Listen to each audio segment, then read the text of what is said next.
I, 32M, have been married to Tessa, 30F, for 5 years now and we have 2 children together, Reggie, 4M, and Lucy, 2F. We met through my cousin at a friend's wedding when Tessa was working as a wedding planner.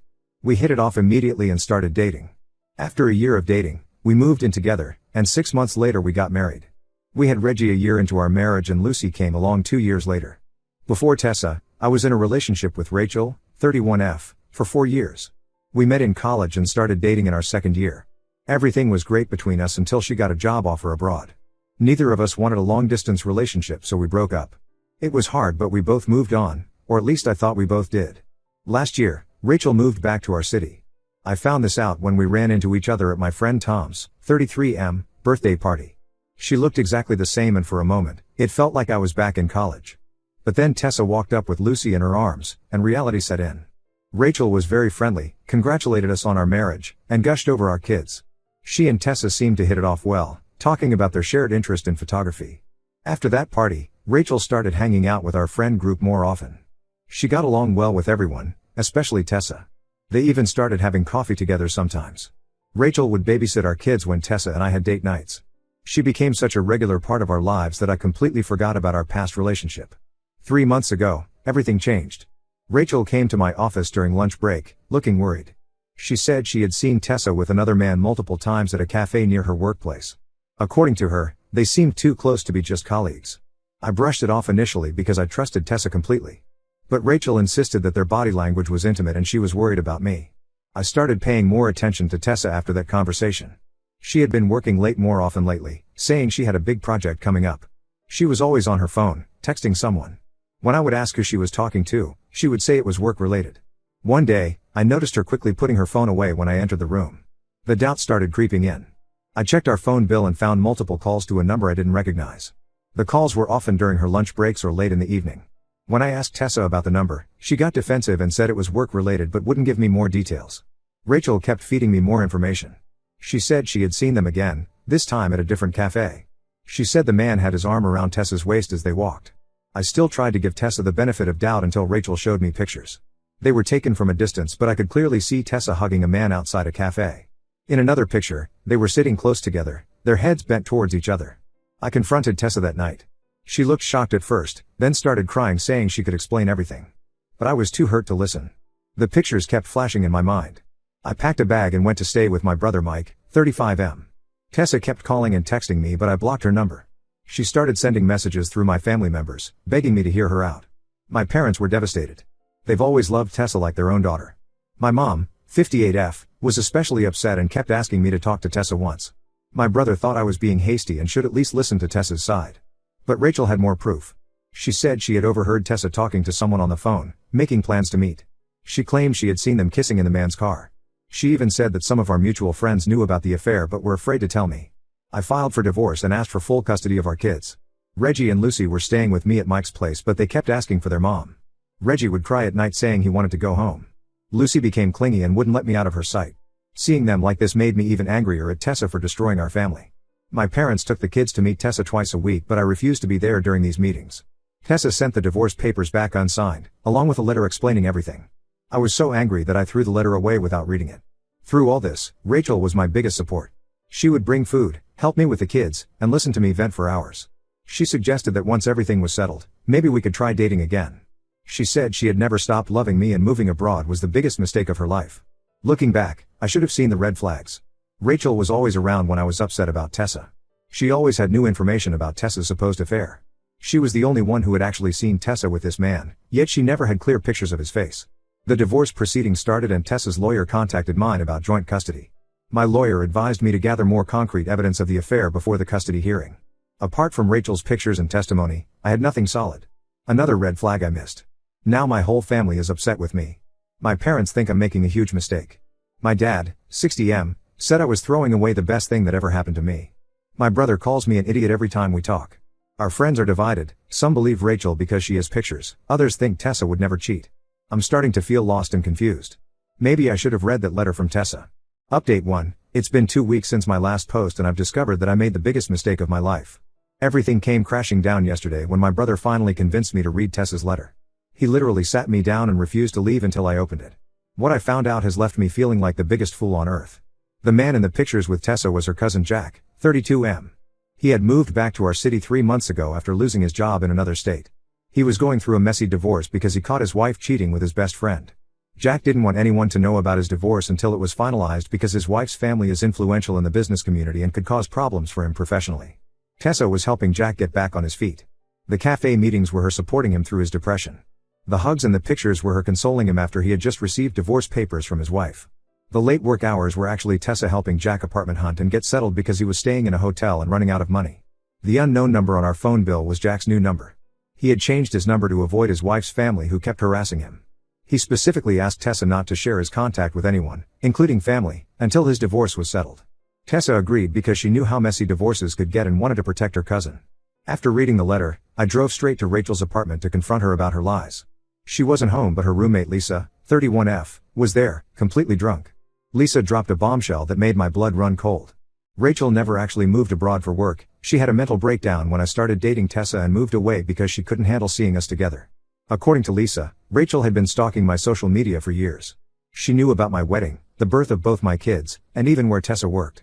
She moved back to our city with the specific intention of breaking up my marriage. She had been planning this for months before she accidentally ran into us at Tom's party. Lisa showed me Rachel's phone, which she had access to because they share passwords. There were multiple versions of the same pictures, edited to make innocent interactions look suspicious. Rachel had deliberately taken photos from angles that made normal conversations look intimate. She had even photoshopped some pictures to make it look like Tessa and Jack were closer than they actually were. But the worst part wasn't even the pictures. Lisa revealed that Rachel had been spreading rumors about Tessa at her workplace for weeks.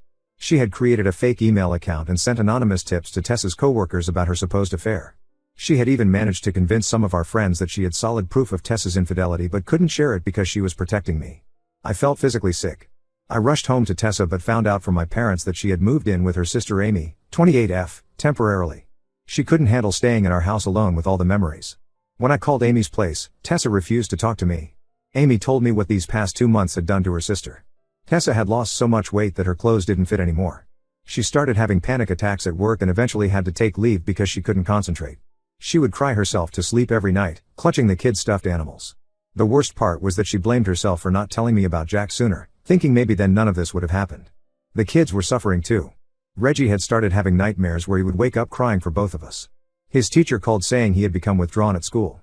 Lucy had become so clingy with Tessa that she would scream if Tessa even went to the bathroom. They couldn't understand why their family had suddenly broken apart. I tried going to Tessa's workplace to explain everything and possibly help fix her reputation, but her colleagues wouldn't let me pass the lobby. The rumors Rachel had spread had severely damaged Tessa's professional reputation. She was up for a promotion that she had been working towards for a year, but now that was in jeopardy because some higher-ups believed the affair rumors. My family's reaction has been harsh but justified. My brother hasn't stopped calling me an idiot. My parents are furious with me. My mom revealed that they had known about Jack being Tessa's cousin for weeks. They had met him at a family dinner before all this started, but I wouldn't listen when they tried to tell me. My mom had to watch Tessa suffer while knowing she was innocent, and she doesn't know if she can forgive me for that. I've sent Tessa countless messages apologizing, but she has blocked me everywhere. I wrote her a long letter explaining everything I had discovered about Rachel's manipulation, but Amy tore it up without giving it to Tessa. She said Tessa doesn't need my explanations anymore, she needs peace and time to heal from the trauma I put her through. Rachel has disappeared. Lisa said she probably figured out that I had discovered the truth. Her phone is switched off and she's not responding to emails. I'm planning to file a restraining order once she's found. I can't believe I let her manipulate me so easily and destroyed my family based on her lies. Tessa's sister says she's still planning to go ahead with the divorce because my distrust broke something fundamental in their relationship. Tessa can't feel safe with someone who would believe a relative stranger over his wife of 5 years. I don't blame her. I betrayed her in the worst possible way and I don't know if there's any coming back from that. Update 2. It's been a month since my last update and things have taken another turn. Rachel finally surfaced last week. She showed up at my office crying, her eyes puffy and red. She tried to explain that she did everything because she loved me and couldn't stand seeing me with someone else. I didn't even let her finish speaking and called security to escort her out. Later that day, she sent me a long email confessing everything. She had been stalking my social media since our breakup 5 years ago. She had created multiple fake accounts to follow me, Tessa, and even our family members. When she found out about Tessa's cousin Jack's divorce through his social media, she saw it as the perfect opportunity to break us up. Rachel admitted to carefully planning everything months before moving back. She had tracked Jack's routine and noticed his regular meetings with Tessa. She said she spent weeks taking pictures of them from different angles, then edited them to look suspicious. She even confessed to photoshopping some pictures to make innocent gestures look intimate. The rumors at Tessa's workplace were also her doing. She created fake email accounts and sent anonymous tips to Tessa's co-workers and supervisors about the supposed affair. She even went as far as creating fake text messages that she showed to some of our friends as proof of Tessa's infidelity. I forwarded Rachel's email confession to Tessa's lawyer immediately. Tessa has decided to sue Rachel for defamation and emotional distress. Her lawyer says we have a strong case with Rachel's email confession and Lisa's testimony about her roommate's obsessive behavior. Tessa's workplace has also issued a formal apology after learning the truth, and she's back in consideration for the promotion. But my relationship with Tessa is beyond repair. She agreed to meet me last week, but only to discuss the kids' custody arrangement. The meeting was at a coffee shop, and seeing her there broke my heart. She's lost so much weight that her clothes hang loose on her frame. There are dark circles under her eyes, and she looks exhausted. She barely looked at me during the entire conversation. She made it clear that while she's willing to work out a fair custody arrangement, she doesn't want to try saving our marriage. She said my distress showed her that our entire relationship was built on shaky ground. According to her, if 5 years of marriage and 2 kids weren't enough for me to trust her over someone who had been absent from my life for years, then there's no point in trying to fix things. The kids are still staying with her at Amy's place. Reggie asked me during my last visit why I made mommy cry and why I believed the bad lady, Rachel, instead of mommy. I had no answer for him. Lucy still cries when I leave after visits, clinging to my legs and begging me to stay. My mom says they still wake up at night asking why we can't all live together again. Some of our friends are still avoiding Tessa because they believe Rachel's lies. Even after I showed them Rachel's confession email, they think Tessa must have done something to provoke Rachel. These are people who have known Tessa for years, yet they chose to believe malicious rumors over her character. Tessa lost some close friendships because of my actions. My family situation isn't any better. My parents talk to me now, but it's strained. Mom spends most of her time with Tessa and the kids, helping them adjust to the new normal. She says she's trying to make up for failing Tessa by not being more insistent about Jack being her cousin. My brother still calls me an idiot and says he would have disowned me if I weren't his brother. Yesterday, Tessa's lawyer sent the divorce papers again. This time I know I have to sign them. The least I can do now is respect her decision to end our marriage. I've already caused her enough pain by not trusting her. Her lawyer mentioned that she wants to sell our house after the divorce. She says there are too many painful memories there now. Rachel's actions have consequences beyond just our marriage. Tessa's sister told me that Tessa has started seeing a therapist to deal with anxiety and trust issues. Reggie has become withdrawn at school, and his teacher suggested he might need counseling. All because I chose to believe the worst about my wife instead of trusting her.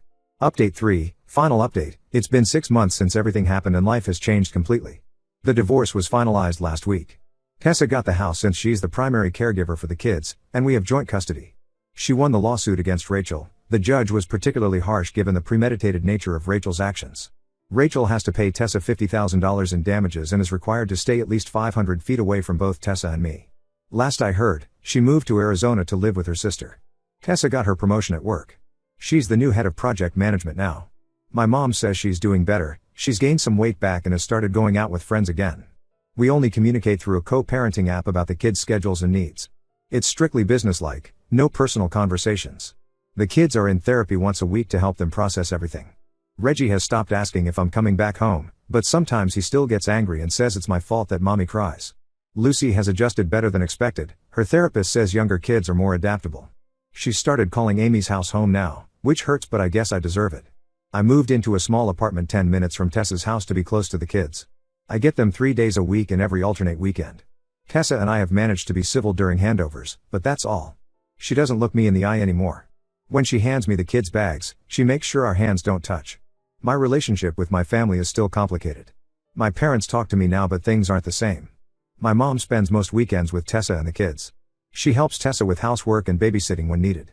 Every time she comes back from there, she gives me this disappointed look and says I threw away the best thing that ever happened to me. My brother says I got exactly what I deserved. Last week, I saw Tessa with the kids at the grocery store. She was laughing at something Reggie said, looking more like her old self. Lucy was sitting in the shopping cart, playing with Tessa's hair. When Tessa saw me, her smile disappeared instantly. She grabbed the cart and walked in the opposite direction, holding Reggie's hand tightly. That's when it really hit me. I didn't just lose my wife, I lost my best friend, the mother of my kids, the person who knew me better than anyone else. All because I trusted the wrong person. Tessa's sister Amy told me last month that Tessa has started dating again. Apparently, one of her coworkers asked her out. I have no right to feel jealous or hurt, but I do. Every time I pick up the kids and smell a different cologne in the house, my stomach turns. But I keep my mouth shut because I lost the right to have any say in Tessa's personal life. I'm not looking for sympathy or advice anymore. I know I messed up in the worst possible way. I just wish I had listened to Tessa that first day when she tried to explain about Jack. I wish I had trusted the woman who had been by my side for years instead of someone who had been absent from my life. But wishes don't change anything. Now I have to live with my choices and try to be the best co-parent I can be for my kids. That's all I can do now.